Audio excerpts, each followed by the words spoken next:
Bonjour, bienvenue à Monde en direct. Aujourd'hui, nous avons une invitée spéciale en direct du Venezuela. Bonjour, aujourd'hui je vais vous parler de la crise économique au Venezuela, commençant par le pétrole. L'économie du Venezuela dépend de 95% de ses exportations.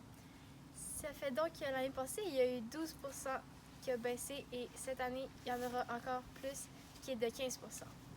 Est-ce que la situation risque de s'aggraver? Oui, en effet, on projette que l'inflation va atteindre 13 000 comparativement à l'année passée qui était de 1133 %. Le déclin de la production de pétrole et l'état de l'économie ont gravement aggravé la capacité du pays à importer ses biens. La Chine, un de ses principaux endosseurs, a décidé d'infliger des fonds inutilement et de ne plus prêter à ce pays. En effet, le Venezuela doit environ 20 à 25 milliards de dollars à ce pays encore, et on ne saura sous-estimer le coût de cette catastrophe économique.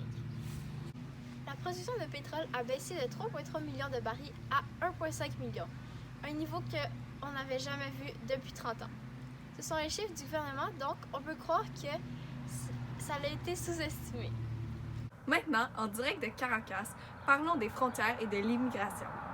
Donc oui, en effet, le Venezuela est devenu le deuxième pays de départ au monde, selon l'ONU. Depuis 4 ans, 4 millions de Vénézuéliens auraient quitté le pays pour s'installer en Colombie, le Pérou ou l'Équateur, et ceux-ci ont d'ailleurs fait savoir au monde qu'ils ne vont plus accueillir des migrants. Qu'en est-il de la décision de Nicolás Maduro sur la réouverture des frontières? Donc en effet, Nicolás Maduro aurait ordonné le 7 juin la réouverture le 8 juin des passages frontaliers entre la Colombie et son pays. L'État de Táchira serait visé au nord-ouest du Venezuela. Donc oui, en effet, 50% des commerces colombiens situés près de la frontière ont fermé, parce que les Vénézuéliens s'approvisionnaient. Et aussi, dans la zone frontalière située près du Venezuela, il y a beaucoup de marchandises qui viennent de la Colombie, comme par exemple des produits manufacturés ou encore de l'alimentation, donc dans le fond des produits de commerce de base.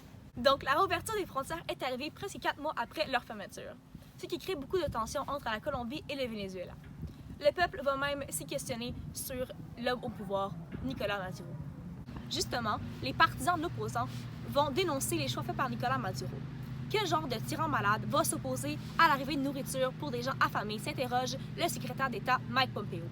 De son côté, le chef d'État vénézuélien avait expliqué 2 semaines plus tôt qu'il ne laissera pas son pays se faire humilier avec un show d'aide humanitaire et que le Venezuela n'a pas besoin d'eau monde, mais que s'ils veulent l'aider, qu'ils enlèvent les blocus et les sanctions. Donc nous pouvons comprendre que le Venezuela est en pleine crise. À demain pour d'autres nouvelles. Monde en direct!